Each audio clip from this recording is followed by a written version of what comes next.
So I'm back working on this piece. Some of the changes I've made since we were here last is I've changed the position of this arm. I felt like it anchored this space a little more. That's been the major transition. So now I'm starting to work on the unifying elements of the three circles. Of course, the heads and arms kind of set up and repeat as well. So I've laid in some of the painting so you can see how the oil stick has changed into more painting. And I'll show you that as we move forward. In fact, I think I'll continue this arm right now. So I'm grabbing some vermilion, my warm white. Where'd my warm white go? Sorry. So I keep colors separate to help prevent them from polluting each other. Did I send them over? Shoot, where'd they go?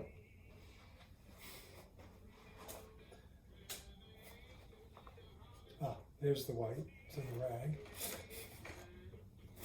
Oh, there they go. Okay, so I'm taking some of the alizarin crimson, actually, not vermilion, and I'm going to give that as the shadow color, at least initially, down into the thumb.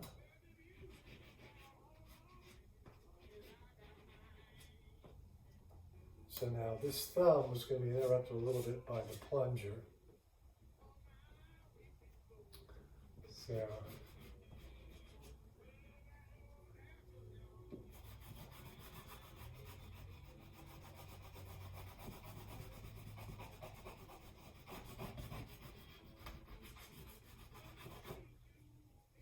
So I'm just laying in the block areas of color. I'm going to take a little white, soften some of that, and use that kind of as a blending stick as well.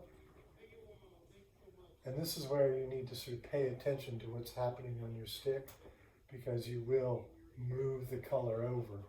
This is why I said, where's my warm white? Because I'll use a white that goes into the cool colors and a white that goes into the warm colors. And that helps prevent generating mud, because if you don't keep your warm and cool separate, you will end up with a big muddy mess. And certainly not what I want. Now, that being said, I'm coming over here now to grab a little blue, which I'm going to lay into this just to help distinguish what's warm and cool. And so now I'm going to have to pay attention to that.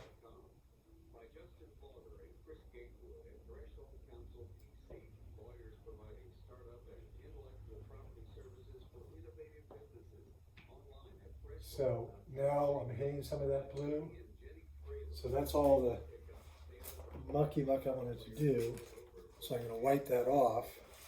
So see, you can see how that's got a lot of different color on it. Wipe it back to white. Make sure there's none along the edge that's going to mess it up. So that's relatively acceptable. So now I'll come back into that area and get some of that cleaned up a little bit. Get rid of that hard line. So that's how you do the blending. This is sort of back and forth, yin and yang. Again, that orange has a bit of blue on it. So wipe that off. Although, that being said, I'm going to pick up some more right now along that line. Just wipe it off again.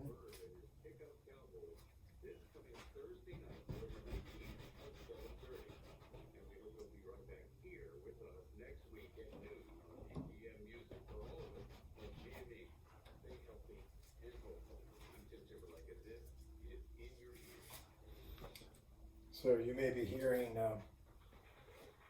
my local public radio station's music in the background.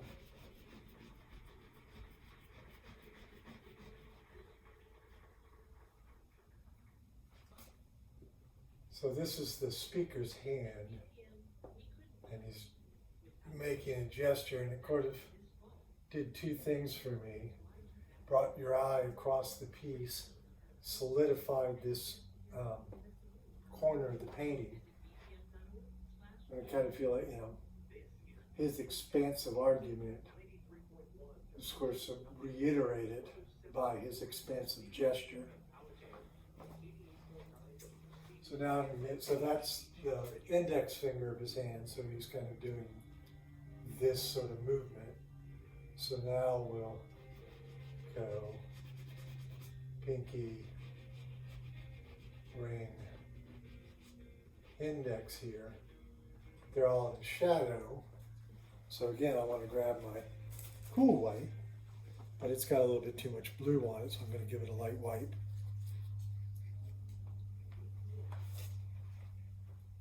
And I'm going to start with the pinky back here, because then I can build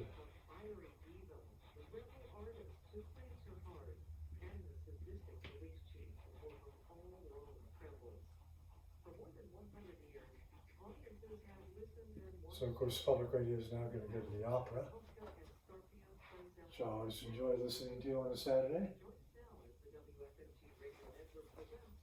Now I want to, Tosca. Oh, it's actually one of my more favorite operas.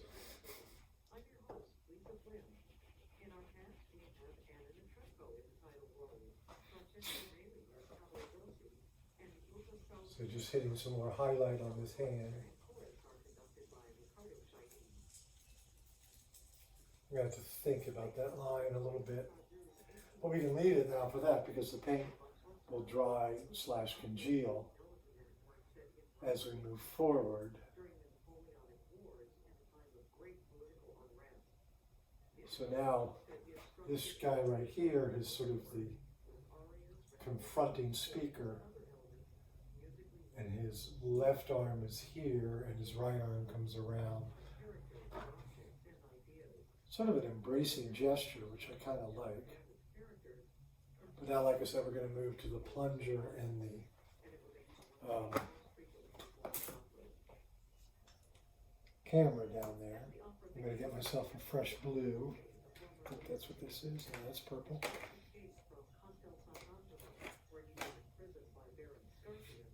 Here we go, piano blue. So again, the brand I'm using is the Shiva Paintstiks. That may well be backwards for you, but these are made by Richson Art.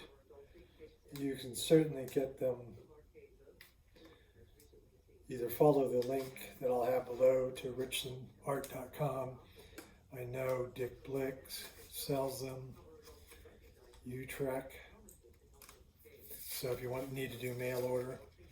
And of course, in this day and age, if you can go to your local art supply store, please do.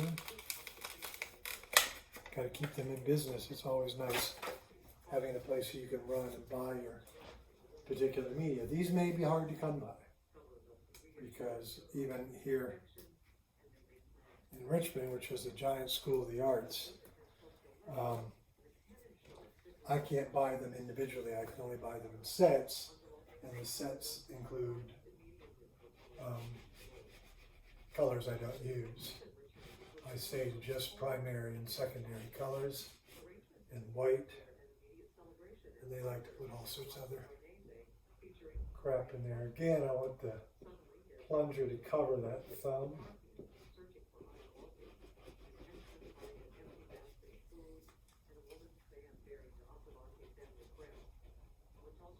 So in painting, you have several ways to communicate space between objects.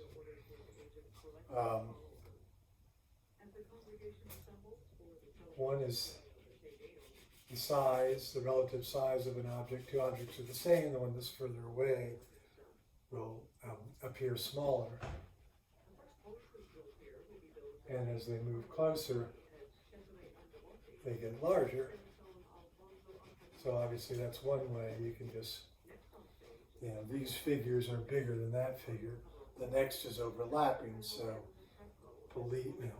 photographers closest to you, they're overlapping the police, which are overlapping the protesters, which are overlapping, counter protesters, which are overlapping the protesters.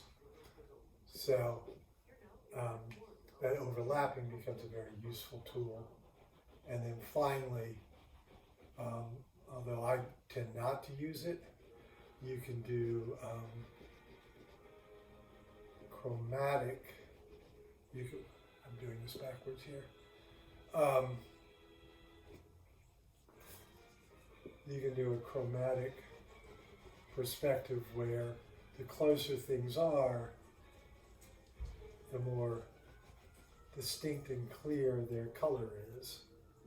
And the further they get away, the less specific that is, the hazier, if you will. So detail and sharpness of color are another way to communicate.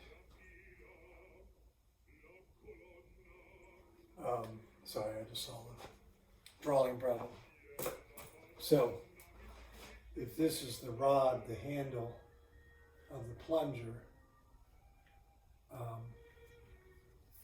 I've just made the plunger handle, or the plunger itself, not work. But these little couple of alterations here should. So I'm making it a little bigger, and really, by the way, I'm actually making it bigger is changing the arc of the ellipsoid that is creating the perspective circle of the plunger. So there, that feels a little better. Soften this just a little bit. I want it dark. I wanted to add a little bit of white to give us a little bit, I know it's kind of counterintuitive, but give it a little opacity. So I'm leaving room for this police officer's head. So again, that building of layers.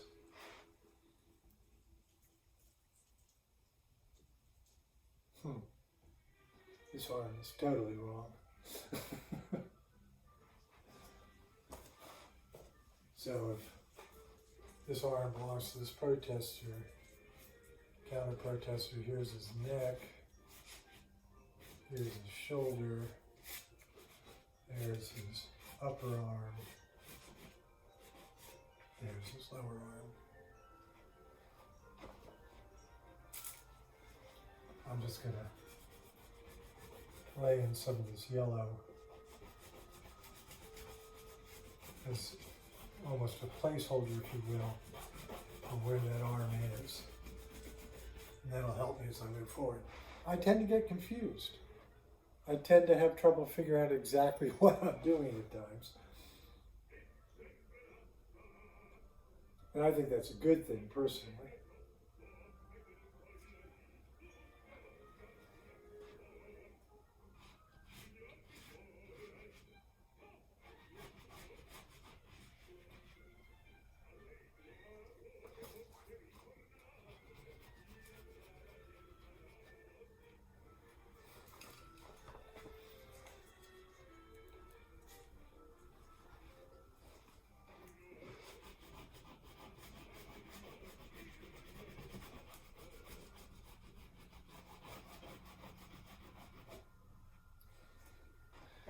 So I'll have to go back in time and ask this guy why he was carrying a plunger.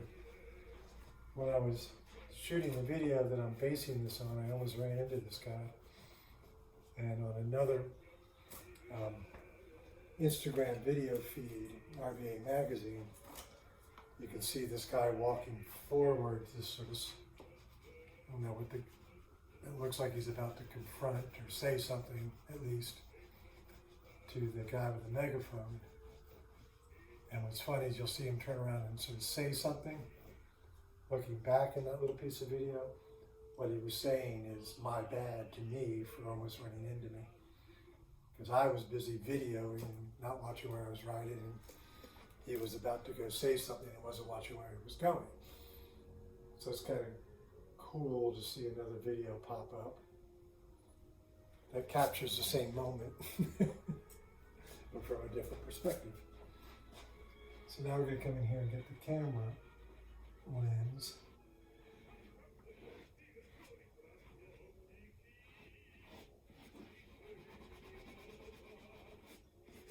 And first, this is the sort of the, I forget what it's called, but in essence, it's a cover for the lens, or to help shade the lens and keep the sun from causing flares.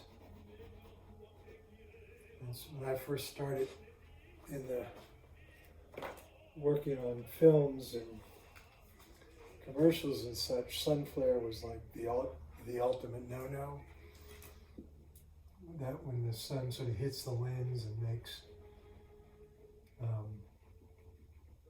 messes with the image. What's funny now is it's a very, very common film technique to utilize. So everything changes. All of the arts. There's all these very specific rules that you learn, but it's kind of like you learn all the rules, you learn the perspective, you learn color mixing, you learn the color wheel, you learn the anatomy of the figure, you learn all of those things, and you need to. I'm not saying don't. In fact, I'm a firm believer in sort of the traditional teaching of color in the figure and all of the standard techniques of art making that have been passed down over the centuries, that you then, once you know them, now you've got the rules down, now you know how to build a realistic painting. That's it, you're done with that. Now you can do whatever makes the painting work. Now you're free to follow your artistic vision. It's like sort of looking to see if there's some exaggerations of the figure in this piece already in a lot of my work to create the composition and to get the point of the piece across.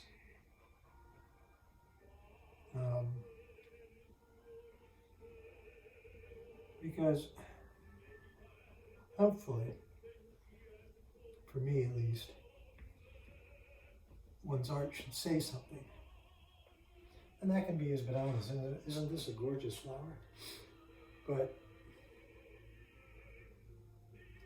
clearly this takes a lot of effort. There's a lot of work involved. And if you're going to do all this work, one of your questions you should be asking yourself is, why? Why am I doing this? What's the point? What's the point to me making this artwork?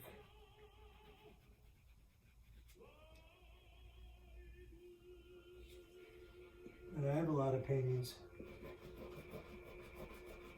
that stick in my head for a while, roam around before they become paintings, to still even decide, is that a painting worth making?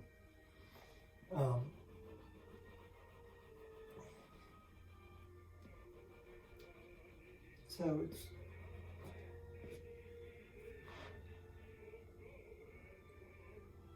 someone's art. I'm going to say, why are you making it? Why do you want to make it? Are you trying to say something?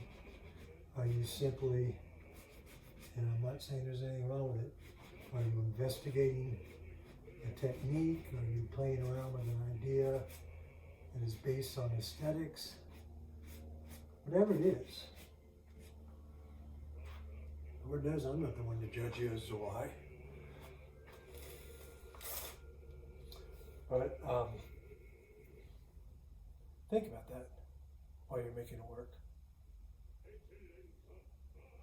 Oh, okay, that's what I did.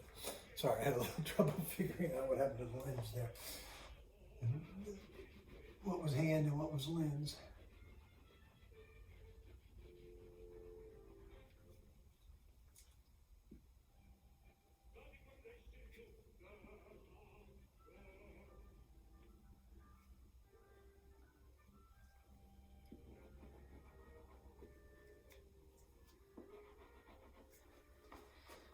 So I want to, is that the one I want? Oh, those are in crimson. So I want to make sure I get a distinction here, so I'm not putting the alizarin crimson in. Because my black, when I want to create a black, I'll use the alizarin crimson and the phthalo blue. And now I'm going to soften the rest of the barrel of the lens so you can see that transition point a little more clearly.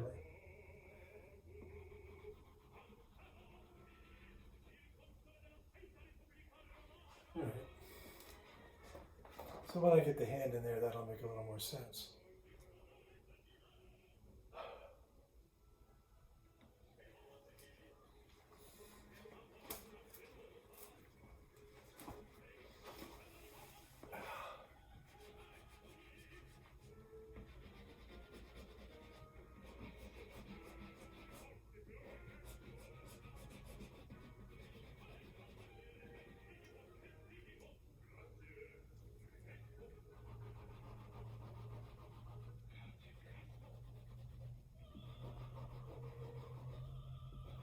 So this is just a piece of the bulletproof vest of the police officer. And this will become a repeat again on the backs of the three officers. And I want to get one of these in now because clearly I am picking up from the edges of the lettering I just did some of the color. So I want to do this now, and then when this dries, that white I can get sharper if I decide it's necessary.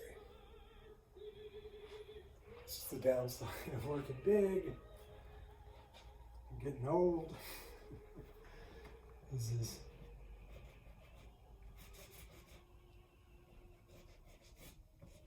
bending over? I don't know if you notice, I was like, do I want to squat down on the floor? And I decided to bend over instead. So that was the vermilion, and like I said, to get this dark, now I'm laying the phthalo blue, mixing the two, and getting this rich dark that isn't black.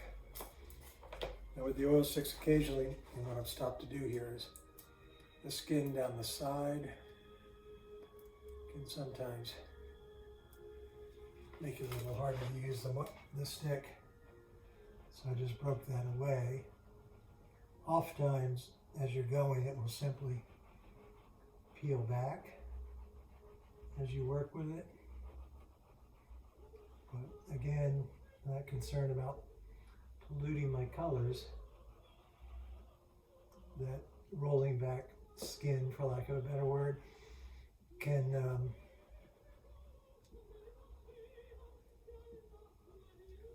pollute the other color. The next step. So I actually won't see any of the police on this final officer. So I see this chunky part right in here, that could become a problem. So I simply wipe it off.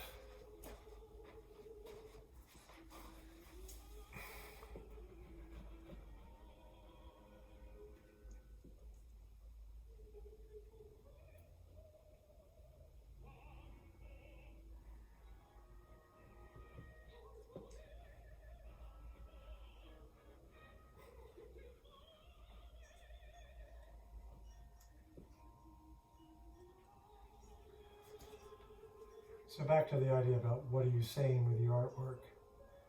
What are you trying to do? As I was furloughed and the pandemic started to take hold, of course that was spring, I was spending time working in the garden, and our granddaughter hadn't moved in with us yet, so we were,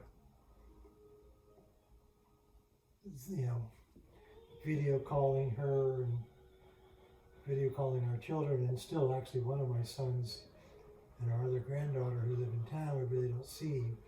So all of that is done by video. So anyway, the first couple of paintings during the pandemic were about that part of the pandemic. And then the protests, first the Open Up protest started, and so I did a painting based on that. And then I had gotten sick, so I thought I better go get tested. And the early testing was drive up. So I did that, and thought, well, that should be a painting. And then the Black Lives Matter protests started, and they were pretty intense here in Richmond. So of course those became paintings. And then personal things happened, involved surgeries and such, and hospitalizations. My wife got a kidney donation, and I was an indirect donor, so I didn't do any work for a little while.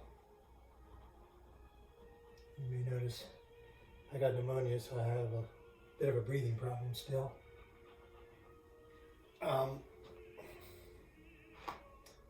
like I said, I didn't make any paintings. I've been considering doing some hospital paintings, but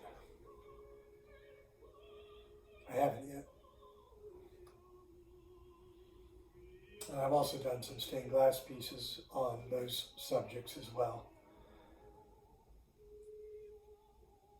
So, the paintings, again, they're what's happening in my life personally, what I've been involved with, but the art also has, so this is a very specific moment, but all of my art has a, oops, I want my rag.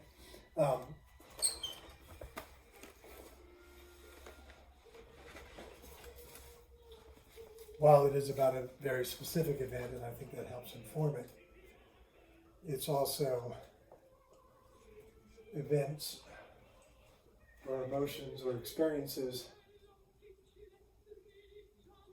that everyone can relate to one degree or another.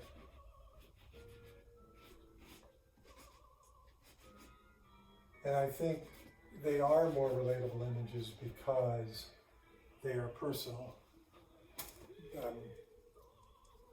They're coming from a real place. I'm not necessarily, I'm not trying to be too dictatorial. I leave the final interpretation of the painting, with all the paintings, not just the protest art, to the viewer.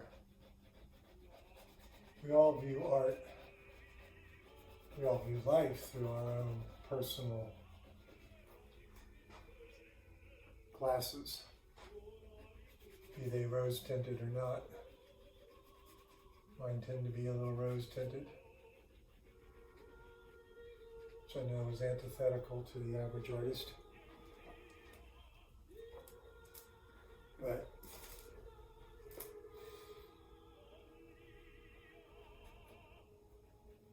in fact, I did a painting after the events in Charlottesville in 2016, 17. And you could even look at the painting. It was called I Believe. And could be construed to be supportive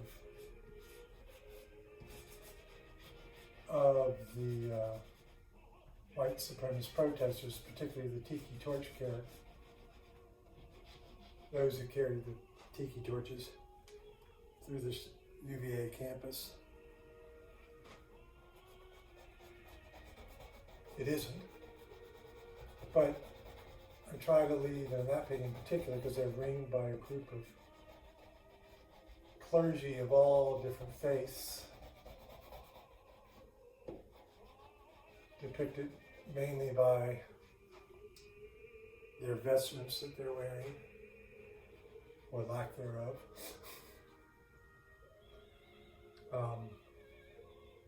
And one of the clergy, who was dressed like a Episcopal bishop, happens to be a woman, so couldn't be a Catholic bishop, is looking back at you, the viewer. And in my mind, she's the one asking the question, what do you believe? You can see that painting on my website, gregleach.com, as well as all of the other artwork I've been talking about.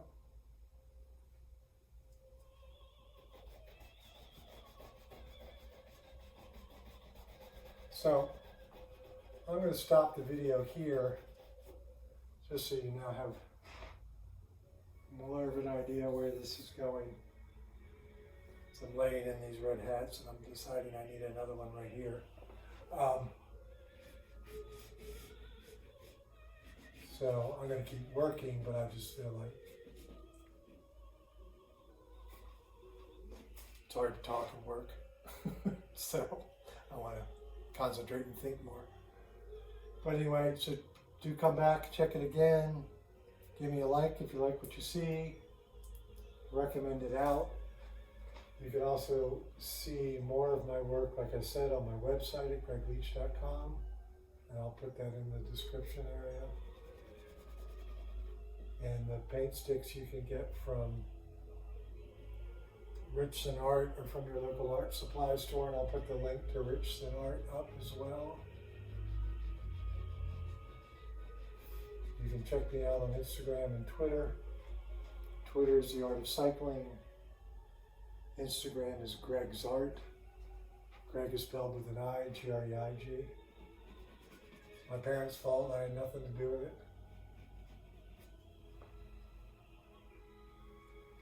So I appreciate you taking the time to look, follow along, come back.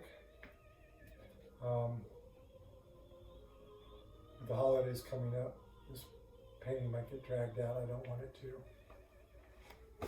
Whoops, I trip over things. So anyway, thanks for taking the time to look. I really appreciate it. And check back again soon.